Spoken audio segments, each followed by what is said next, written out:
persimmon.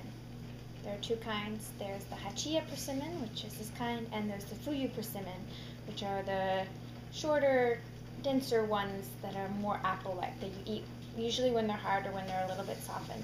These have to be ridiculously soft. The first one I had, I opened it up and you can't eat it. It's tannic. It makes your mouth dry and gross, and you're moving your tongue around, and it's a horrible experience.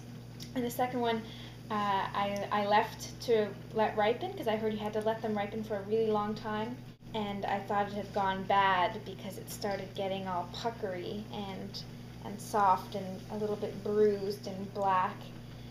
But that's when they're perfect. And so the third persimmon I ever had, it took me a few times, was absolutely perfect. And it was just like this. The best way to eat it, in my opinion, is just to pinch off the end and suck the flesh straight out of the bottom. But what I'm doing today is persimmons with brandy. Turns out you can't can these kinds of persimmons, the hachia persimmons, very safely because they're so tannic. And I think you actually could do it safely, but because they're so tannic, when you cook them, that tannic aspect of them is enhanced, even if you've let them ripen all the way to this point. Though you'll see the canning pot going in the background. I'm going to sterilize the jars that I'll put these in, but I'm just going to do them with brandy and leave them in the fridge. Really simple recipe that you can do with the fuyus, and you can can them safely with those kinds because they're not tannic. But these ones, which are my favorite, they've got a little bit of vanilla flavor to them. Also called kaki. You might see them called kaki at markets. And the pulp just comes all the way out. Just watch everything fall down from there. And what you can do is scrape the insides of them with a knife. If you don't have so much time on your hands, just put the odds and ends into another bowl and suck on them later while things are getting cooked. I've got my a scale that I won playing bingo at the National Exhibition in Toronto. The only time I've ever played bingo above the age of, I don't know, 12, 8 maybe. I suppose there were some family reunions where there may have been some bingo played. But it's been a while. And because I'm not actually canning it, I can use honey instead of sugar. The problem with honey is that it's going to add an extra flavor, so I'm going to use a very neutral honey, but I'd rather use honey than refined sugar. And I'm going to use just a little bit less than what the recipe calls for.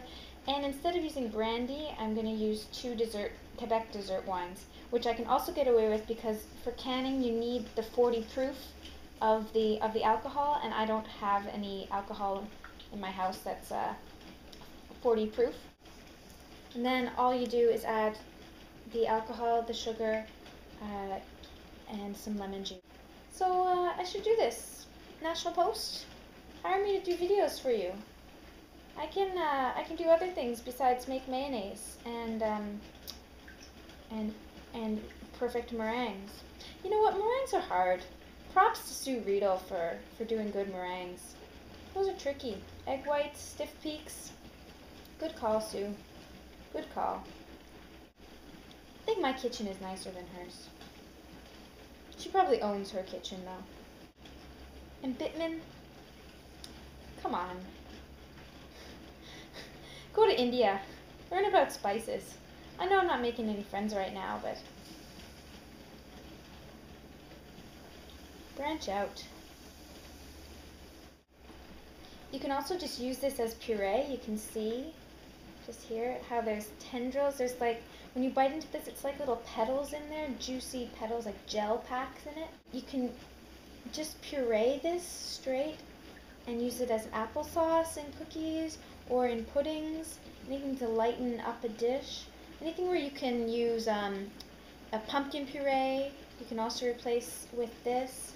Probably the most popular dish to make with persimmons is persimmon pudding, usually steamed, sometimes baked. And you'll see American pudding, and you'll see Indian pudding.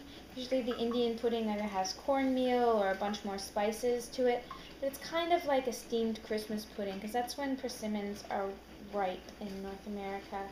They start coming out on the market maybe late November, usually December, and you have to buy them unripe at that time because they're picked so far in advance. There's a traditional Japanese dried persimmon that you just eat as a snack.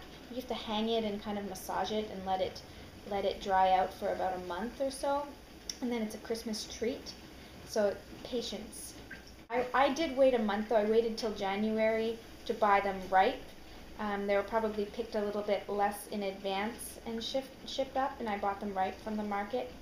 And they really wanted to get rid of them because not so many people buy them ripe. Because what are you going to do with 10 at a time? Besides put them in jars and add brandy, which is what nobody does. So I'm ridiculous. I made mango chutney. It went a bit like this, except I had extra and I just ate it with a spoon. This may yet, in fact, go like that. And that's that. Alright, recipe. What do? I make a sugar syrup, or a honey syrup.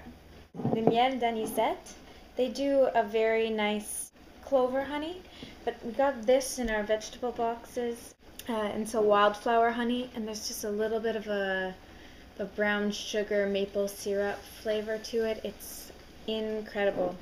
This is PEI honey that just melts on your tongue. Not a whole lot of extra flavor, but something just about it that's so addictive. I've tried a lot of Quebec honeys. There are so many great honeys here, but that's the one I love.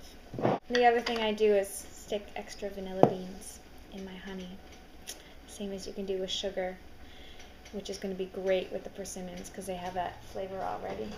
So these have been sitting in here probably about a month now. What you can do is just bring the vanilla beans to a boil with it, and then just take them out, or leave them in if you like a really strong flavor when you put the syrup into the jars with the persimmons. Alright, Bitman, where are your persimmon recipes? I should probably check before I say that. I really, checked up on him in a while. Especially since this is so minimal. And I like this one. Maybe you'll start following me on Twitter. Hey, if you want to follow me on Twitter, you can. It's Miss Watson. MISSWATTSON. Now, okay, so we've got a cup and a half in there. We need a cup and a half of liquid. What we're going to do is fill the honey jar, because we're not going to waste any honey. You know how much they edit in these things? A lot. You know what? They also have sous chefs that help out with not being an idiot sometimes. Sometimes. Now, we're going to bring that to a boil. This is a Cep d'Argent Mistral, which is a sweet honey-like wine, and this is a iced pear wine. So we're going to do some with that, and we're going to do some with this. Did it all right. I would have made the pop quieter, but it's just you and me. Lemon juice. Get those lemons happening. There are 4 squash in my fridge right now. 4 butternut squash. I think I may have even bought one of them. That was stupid. I think I bought one when I only had one, and I bought it with a buttercup squash. That buttercup squash was to die for. It just got creamy. Buttercup is now officially my favorite squash. Butternut squash, however, huge disappointment. Everybody buys them. Why? They don't taste like much at all. Had much better luck with anything else. I made an Ethiopian stew with it. You know it's done when it starts to break down. You don't need to use an immersion blender. You don't need to transfer it to a food processor. That's the sign of a good pumpkin stew. Well, normal people squeeze with their hands and don't use a lime juicer to do lemons, but I didn't even do the smart technique of rolling these before you cut them to get the juices flowing, because now they're going to squeeze and break more. Roll them. Roll your lemons before you juice them. You can say you do things better than me, but you don't really need to shout that around. And to be fair, it's not really that difficult to do things better than me.